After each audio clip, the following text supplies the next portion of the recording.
the week. Hooray! It's January. Yeah. I got shorts on. That's true. I got my long johns on.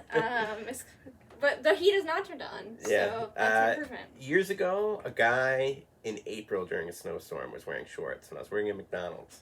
And I said, "Shorts, man?" And he said, "Newfoundland, you gotta go for it." So, just at a certain point, you just gotta start wearing shorts. Just committed. Believe it, and then it'll be, what is that book? Is it like The Secret? Right, yes. If you believe it, it'll happen. Yeah. The weather will get better. I'm manifesting a summer right now. I appreciate it for us all. What's going on? What do we got? It's new. There's nothing new. We got the Spider-Verse is out in theaters. Oh, yes. It's excellent. We got tons of books that tie into it. It's kind of an amalgamation of a lot of Spider-Man stories, but we got 2099 in the Spider-Verse. We got the recent end of the Spider-Verse storyline. It's probably not actually the end. Miles Morales' original run, Ultimate Spider-Man. And we got Spider-Geddon, which has, obviously, a lot of Spider-Man in it. So, if you're looking for Spider-Man, we got you covered. And, so definitely check it out. And we got The Flash coming out next week. We got tons of Flash comic books. And, Spider-Man. There we go. We also have Spider-Punk. Oh, my favorite of the Spider-Verse characters. We're actually sold out. Oh, well, that sucks. Yeah, I already sold him, yes. But apparently he's the best part of the movie. I loved him, but they went so hard in the British that I was just like, I can't understand a word he's saying. Oh, interesting. I never imagined it was British. Yeah, but like punk comes from there, so I think that's what they went with. Right. Because in the comics, I don't think he's British, right? I mean, are there accents in comics? Yeah, sometimes they write them phonetically, and it's the worst. I read this book one time called Filth, and it's completely written phonetically by a Scottish guy. Oh. Hardest book I've ever read. Yeah, I tried to read James Joyce and struggled. Oh yeah, I've been there. Sometimes. What's your pick of the week? My pick of the week, one I was really excited for, is Loki, #1. We got this beautiful Art Germ cover, and then we got the Dustin Nguyen standard cover. And this is Dan Waters, who's a writer I really like. His first Marvel book, and it's excellent. It's a lot of fun. So basically the premise is Loki made this ship out of fingernails way back in the day of all these dead and forgotten people. So it's like a ship made out of hate and fingernails. And some stuff happens, and he's got to go collect pieces of it because its hate is like infecting the world. And it's a very dangerous magical weapon.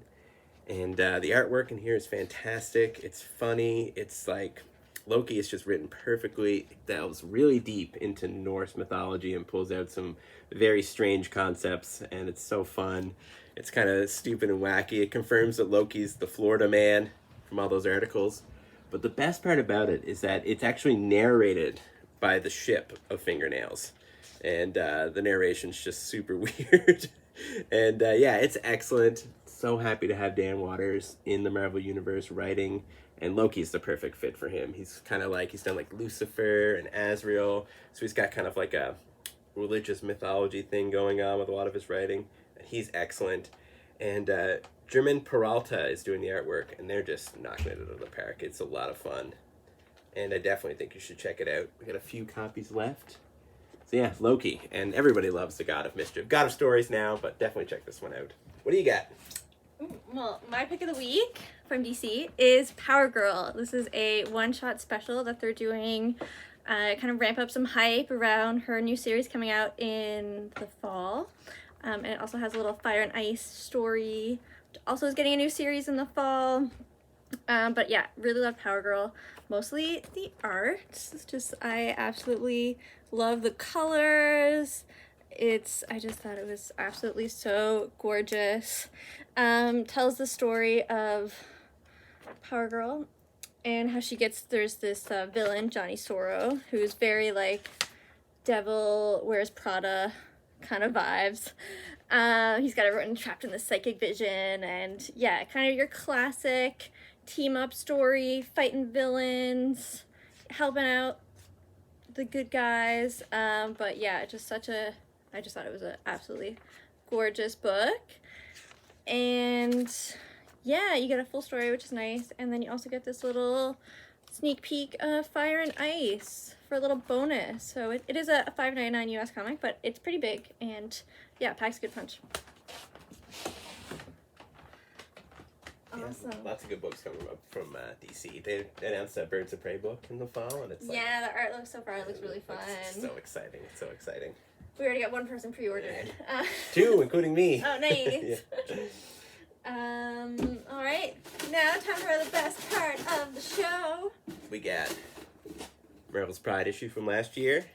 Happy Pride, everyone. Yay. Second Coming.